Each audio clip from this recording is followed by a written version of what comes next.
countless texts, mails, and the YouTube comments, I finally have time to make this tutorial. It's basically the secret ingredient or the secret weapon of Afterlife. It's basically making this repeating brass to plug sound with a lot of white noise. There are slight differences in each track. Basically, the timbre changes slightly, or the melodies changes slightly, the harmony changes slightly as well, but the technique itself that they utilize is always same. On the other hand, actually you can utilize different techniques to get the same results, but I will show you also a couple of different options that you can utilize, and I will show you my favorite, fastest and easiest one, I will say. But before we start with the video, don't forget to subscribe to the channel and hit that bell button so that you get notifications when we make a new video like this. Other than that, let's sit down, start Ableton, and reveal some Afterlife secrets. So I will use Pigments for this one simply because it sounds good and it has all the things that I need. Basically, you can do whatever you want with the synth. If I want to layer it with sample, I don't need to use anything else. I can do it in Pigments as well. So I prepared this loop.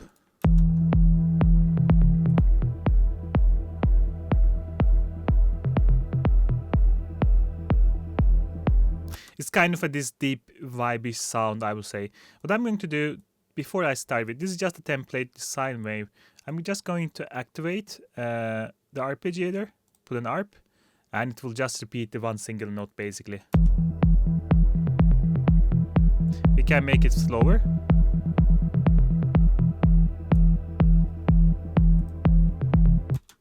It's good to use this kind of arpeggiator. We are going to utilize arpeggiator later on, but it's also very helpful when you are making sound design, because then you can actually hear the sound repeating itself all the time, so that you don't need to all the time like click the button here while doing it. When we are making the timbre, let's turn off everything so that you just hear the sound, so you can hear every detail of the sound as well. Something like this. So what I'm going to do to start with, I'm going to go to the Wavetable and I'm going to open this Wavetable editor. Let's do some, I don't know, maybe nostalgic thing. Let's get some analog wavetable. So for this type of sound, you would like to go for more analog sound, I would say, because I think they just utilize hardware synth actually for their sound. But so getting that sound is kind of possible to getting using more kind of analog wavetables or just using analog evaluations and so on. So let me see if, yeah, I'm thinking like something in between square and sawtooth, but I like the square waves more for this one. Let's take a look at this one.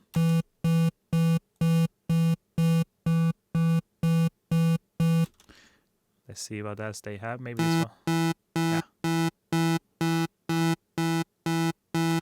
Let's start with this one. I don't know if I want this one or not, but we can definitely change it later on. Oops.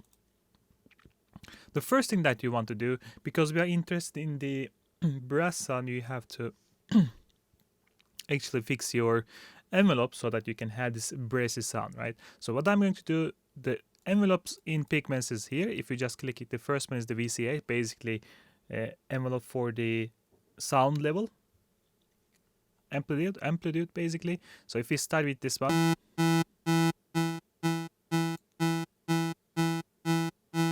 here we can adjust the curve a little bit like this, and maybe okay. I want a little bit more aggressive up here. The important thing when you get this sound is actually tuning this up or down depending on what you need, but we are going to come back that part. I want to utilize the envelope 2 to make the sound a bit more cleaner, and I'm going to put the envelope 2 on the filter so that we have this brassy sound really. So what I'm going to utilize, matrix 12, this guy over here, LP is 12, so that we have a bit more open kind of filter. I'm gonna get this envelope on the cutoff over here. So I'm going to click this. Here it says the envelope 2, and I'm going to increase this amount. So if I close this again, you will see that it's moving like up and down You can see, you can click this one and see also amount here if you wish.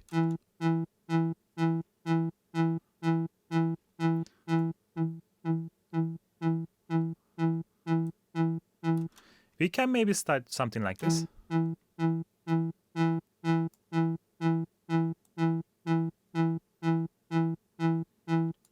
Maybe I will prefer something like this. The thing over here is actually you can make it richer by adding another filter, and in this case I'm going to use a low pass. Okay, this is a different filter because this kind of decreases the volume. Take a look at the filter's behavior. It goes down like and up. So this filter adds kind of a really nice timbre to the sound. And to do the similar thing, I'm actually going to utilize the same trick. Basically, either you click this one, add the envelope over here, or you can actually also click 2 here, and then like serum, basically drop it yourself like this. So let's take a look.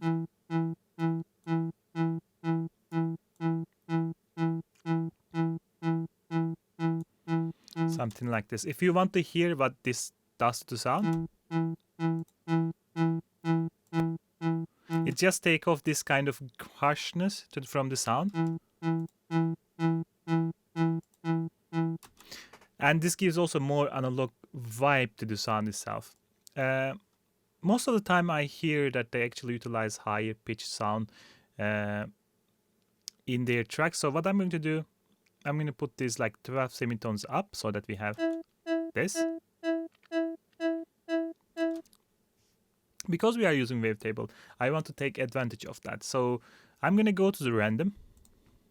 And you see these are just random produced shapes, more or less. And what I'm going to do, if you increase this or decrease the sync, you will see that it's moving a lot at this time. So the similar way, what we are going to do, this is the random one. I want to have this position move a bit up and down so that every hit will be slightly different from the previous hit. So if you take a look again.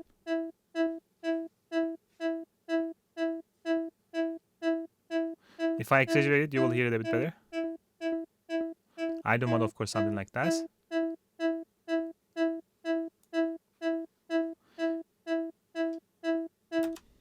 Good. So we are just getting this really nice vibes through the timbre of the sound, which is really important simply because when you hear these Afterlife tracks, it always is kind of different timbre. It's like slightly different from anything that you hear other way around. So you have to take a bit time and take a look at what you can do, how you can shape the sound timbre so that it sounds a bit more interesting. You can even go to the phase distortion here, you can go to the FM synthesis and so on. I don't want to go too much deep into this because otherwise the video will be 1 hour long, and I think it will get already complicated and advanced, and I don't want to really just make it super confusing for you. So let's keep this part a bit slightly simpler. So we have this sound. I'm going to layer this up with the analog emulation. So what does that mean? I'm going to open this analog here. Now we have 3 oscillators here, as you can see. I will start with first voluming up my noise. So another thing that you will realize a lot is actually white noise is heavily utilized for this type of sound.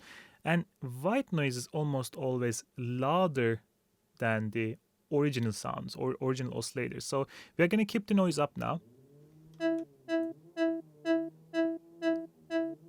And of course we have to turn this on.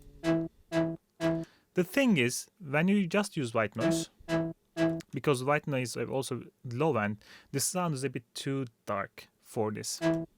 So what we are going to do, let me turn off this so that you can hear it. The sound will get higher, or the noise will be higher. It's almost like we just used a high pass filter. Take a look. Let's turn this off, this oscillator too, so you only hear the noise.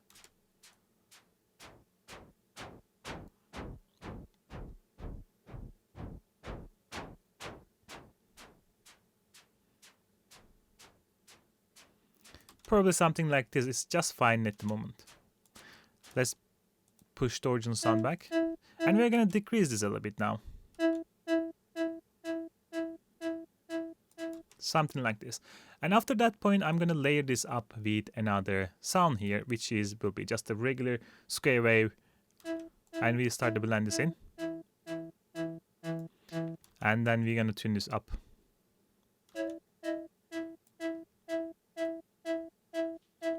We can definitely come back and actually decide if we like it, or if you would like to tune this down, or depending on how we feel, we can definitely utilize it later. You can take a look at all different shapes here, or different width, so that you can hear it and feel how you feel about that.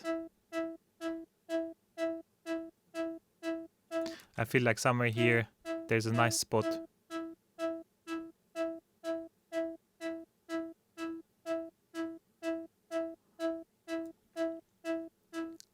So this is good to start with, and then we can change the sound after a while.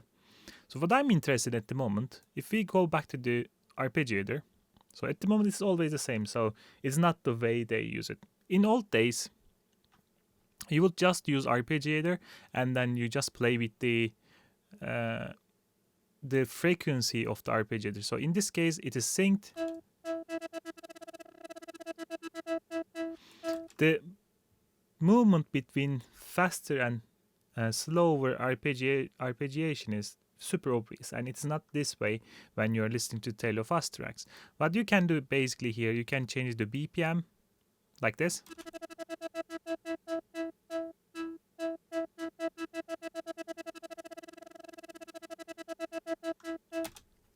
And you can definitely do it. I think the way they do it, basically, if you have a looping envelope, for example, the Sub 37 has it, most of the modern Moogs have it, you can basically play with the release amounts, because if you play with the release, the length of your envelope gets longer and longer, and when you're looping, when you close the release, it will loop super fast, like this. And when you increase the release button, then it will start to loop faster and faster. So if you don't know what I mean, we can actually turn this ARP, turn off this one, and go to the function. And on the function button, actually, you can draw your own envelope like this, and then you can play with the rate cinch here, and then you can actually put this one to the amp envelope, so that you play with the volume of the track, and this will also have the similar effect. But I still feel like the old school is kind of a better way to do it, or easier way to do it, because when you do this kind of stuff, you also need to consider if this is sustainable. So let's say when you want to do another sound or another kind of a style, but the same technique, you have to utilize everything back again, and that means that you have to design everything this way. You have to put this like draw everything here yourself, and then start repeating. This will take longer time than just actually putting the arpeggiator. So I will, for this video, prefer the arpeggiator, but again, you can even utilize the LFO. The problem with the LFO is like the shapes, then you'd have like limited by this one. You can basically do, if you like to change the phase, and then if you change the symmetry here, you can kind of get this nice sawtooth, which means that you can use this kind of envelope, and then it will be more or less similar effect if you put it on the cutoff and the envelope. But again, it is not exactly the same way of getting arpeggiated sound. I feel like arpeggio still feels slightly better, so I will go for that. So again, if we do what we have done,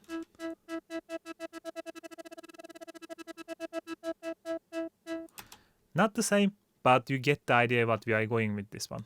So what I'm going to do to start with, the problem is that my sound is static, so it's always brassy. It's not gets plucky when I make the sound faster and faster. So there are a couple of ways to do that. You can change the envelope. In all synths, actually, not all the synths had this kind of attack, decay, release, hold, and so on. They just had the one button to change it from pluck sound, the long attack brassy, and then like a super long paddy sound. But because we have the modern synths, we can do whatever we want. So what I'm going to do, these macros here, you can utilize them to play around with the attack and decay. So what does that even mean for us at this part? If I click this one, you see the attack here. So what I'm going to do is actually, I will start brassy and decrease it here. So what this does here, look what sound happens when I move that. So this one basically pushes the attack back when I increase it. I'm gonna do exactly the same thing on this attack as well. I'm gonna push it down. And look what happens. Start to remember this sound. You will hear this a lot, for example, in Mathame. I don't know. In their track, they utilize this a lot. And they put a bit more white noise, basically. I think their white noise is like a bit here. Kind of like this. It gets pretty percussive. I think they even utilize the third one. And push this even higher, like something like this probably. Yeah. No, we don't want that. Let's push this back. But it doesn't end there. They also have a longer decay time in the beginning, so it gets like longer. So what I mean by that, what I'm going to do, increase the attack to start with and make it like this, so it will be more brassy now. Like this, right? And it will also have longer decay, so let's increase the decay time. And let's add a bit release so that it doesn't abruptly cuts.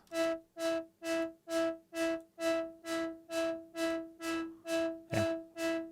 And here how it changes every time we hit, simply because of this random function. Now we are gonna do the same thing. I'm gonna click here, and this time I'm gonna decrease decay a little bit as well. Like this guy. Let's try.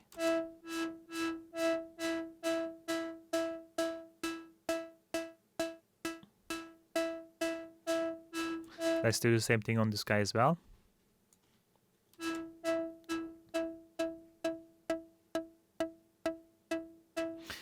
I like to still keep the tail of the... I want to keep the filter a bit open still, so I'm going to decrease this a bit.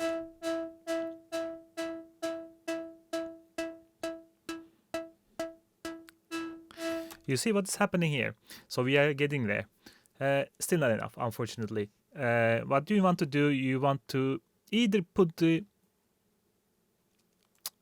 hertz over here, or the BPM over here in this macro, or in this macro. It depends on how you would like to play this sound. So at the moment, what I can do, basically, I can increase this and it gets pluckier. But I may think about like blending them a little. So I don't want to get the sound pluckier every time that I increase the BPM. So to avoid that, you can actually use macro 2 to kind of second up or second automation button when you are playing, so to mix things a little bit. So in this case, we have this here, and what I'm going to do, click the macro 2 over there, here, and I'm gonna put this on the bit rate over there. So from super low all the way, I don't know how much. Let's try this.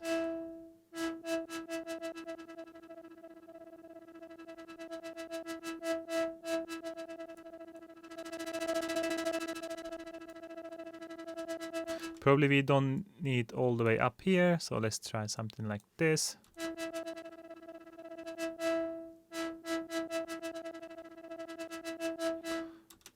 We are getting there, right? So when you are playing with this one, what you need to do, if you have a MIDI keyboard, then you have to assign this one, for example, control parameter over here. So if I try to show you, let's put them all the way down so that it's easier to assign them. 0, 0. What we are going to do, like this, configure, right? Macro 1, macro 2, perfect. Now we have these guys over there. What I'm going to do is even assign them macro 1 and macro 2. So what does that mean? This basically means that now I can play with the push 2 while I'm playing this with my both hands, so it will be more like a playing instruments. So if I try, I have the push 2 here, you won't see it, but you will see it on the screen on the macro. So take a look, these buttons over here, what happens when I start playing there, and how I can mix them, blend them. This is really important, especially when you are making music, you want to have this. It is in the Afterlife tracks, you feel like there's a lot of automation, but it's kind of a smart automation. So they blend, like, use it this way, so it's less than what you think. They kind of automate like 10 parameters with 2 buttons or 3 buttons, I don't know, but you get the idea. So let's try.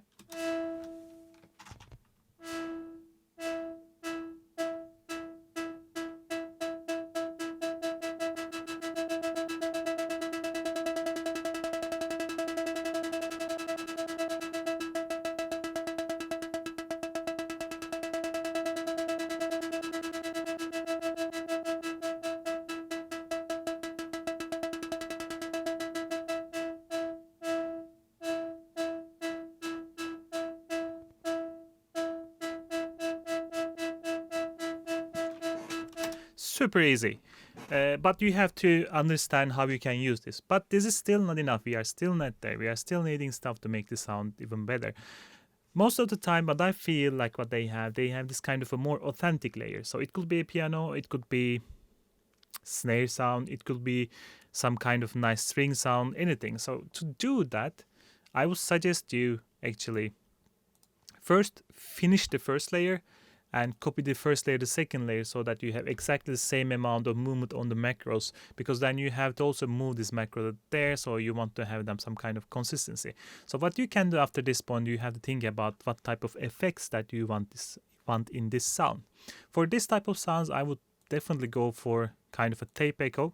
Again, it should be controlled by macro, I would say, because when you move this movement, you don't want to have too much effects, otherwise it will get super complicated or super weird. So if I introduce that one, for example, what I mean, let's spread this a little bit. And if we, for example, now move this,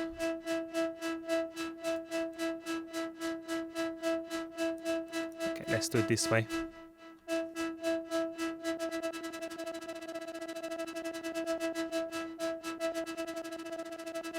You see how this sound disappears a bit.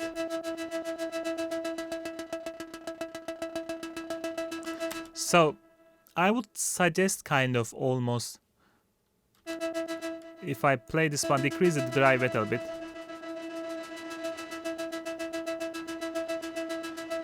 And when the sound is long, brassy, like in this part,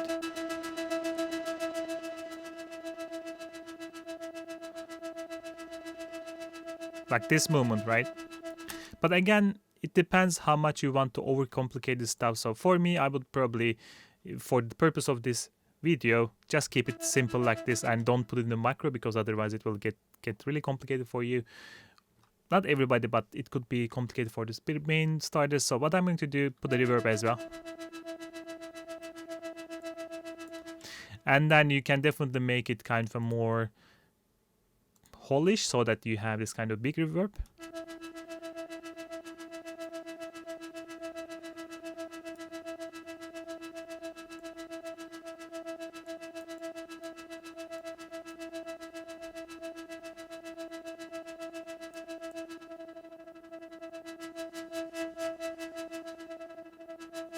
Cool. I'm gonna just take a look again for the timbre, but I'm thinking like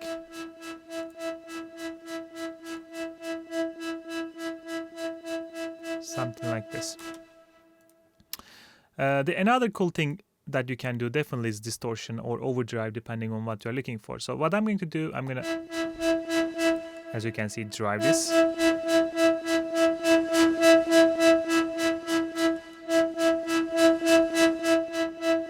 Let's volume down a little bit. So it gets really this gritty sound, which is what you want. Kind of harder.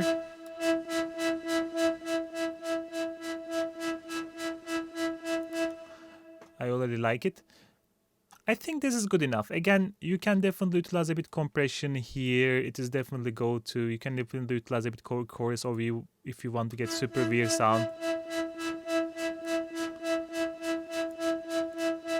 Let's put a compressor on top of that as well. Where's my compressor there?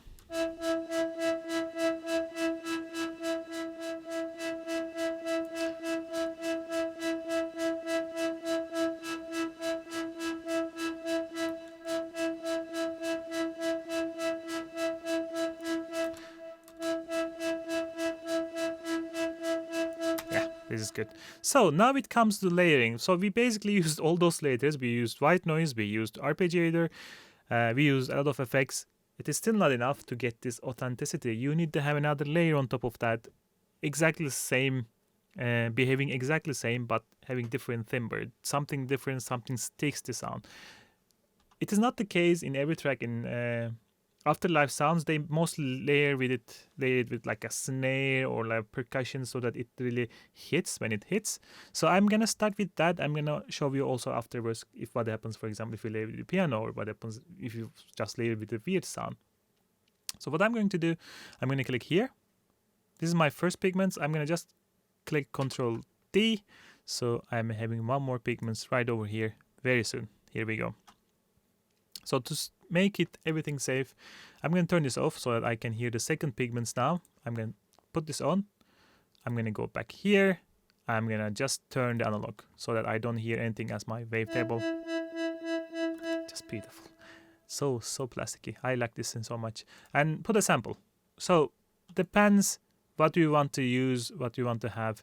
For this case, for this purpose, like I mentioned, let's go something percussive. Let's go snare.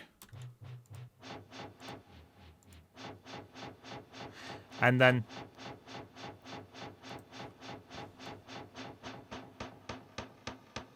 look how it gets really snare-ish. And then so if I turn the other guy as well,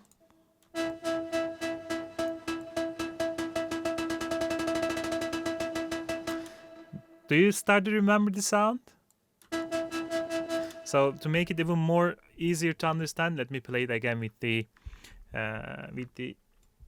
MIDI here, with my push.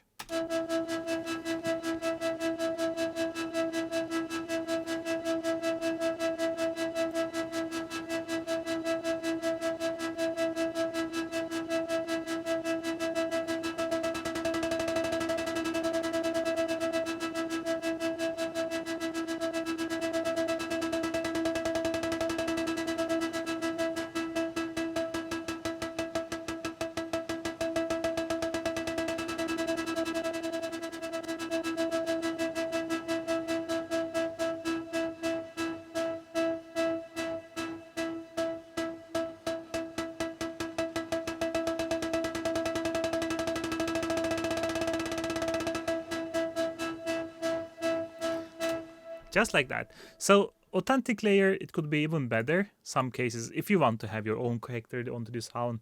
So what I'm going to do, just turn on the engine 2 here in this case. Turn off the engine 1 so we have the snare sound there. It can stay. We can come back to that sound. We're going to go to sample. Here where the fun begins. You can again basically do anything. I have no idea what I have. Let me just play.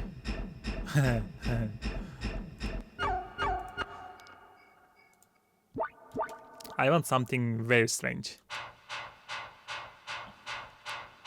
Let's play with the other one. Yeah.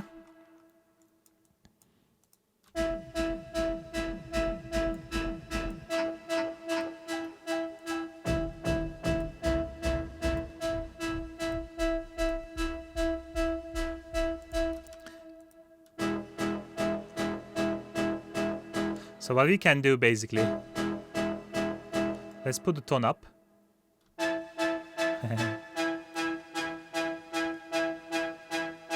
Again, you can control the mix over here. Let's go back and find something even stranger.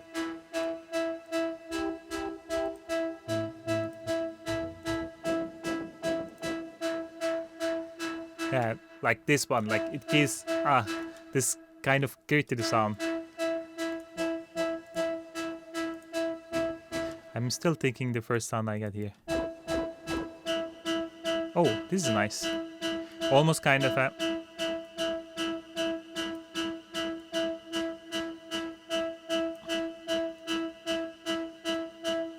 What happens if I do this? Like this. So it gets even more trancier. So if we play the track now, you can hear it a bit in the track.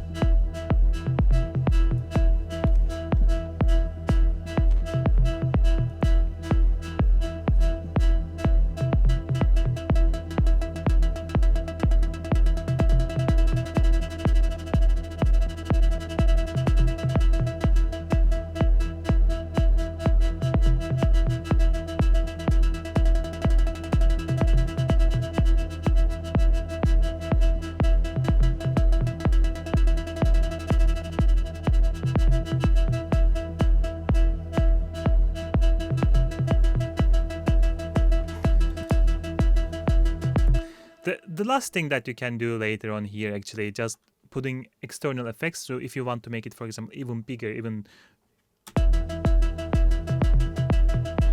even like a super weird. So I would suggest thinking like a super big reverbs, like a shimmer.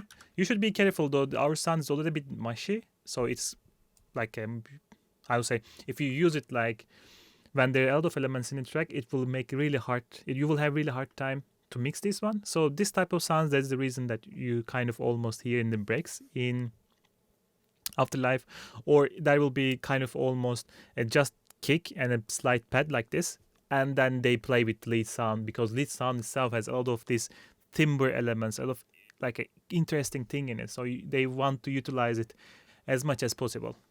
So if I take a shimmer,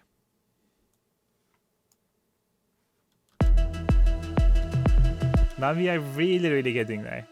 Now we are really there. So let's take this.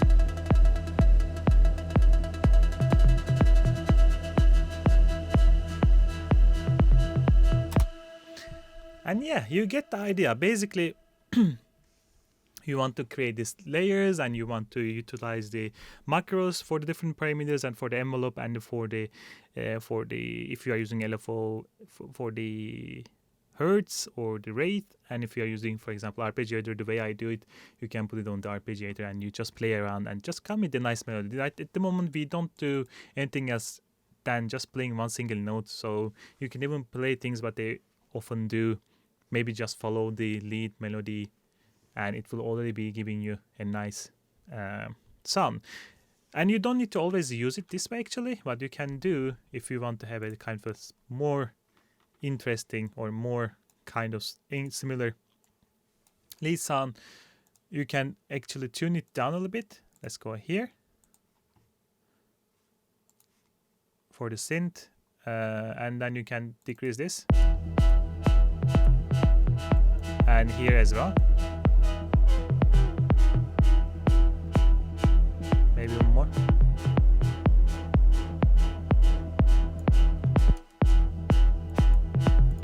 Maybe even more here. And then you go to here, just turn this off. Let's turn the other guy as well, so it doesn't just pops all the time there in the background.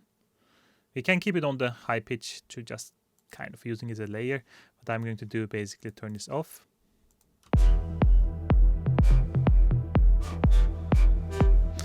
Still I didn't like this one. Let's turn this off. Of course, I need to use the same scale that my track, so that it doesn't be super happy.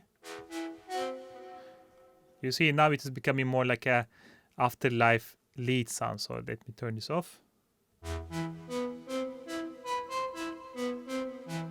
You probably remember this sound as well.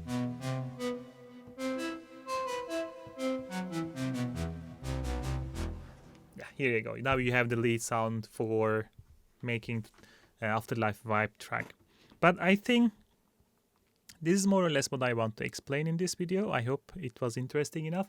And I always share my kind of 90% of the time, share my files on my Patreon. And if you want to help me, you can also go to my Patreon and you can get the file, you can support me. There are a lot of interesting tires. Actually, you can even decide which remake I make, depending on the tire that you have. Unfortunately, I don't have many slot there, but you can get probably some if you are fast enough. But other than that, I hope you enjoyed the video and I hope you learned something. And I hope Afterlife is not mad at me. Other than that, I will catch you in the next one. Goodbye.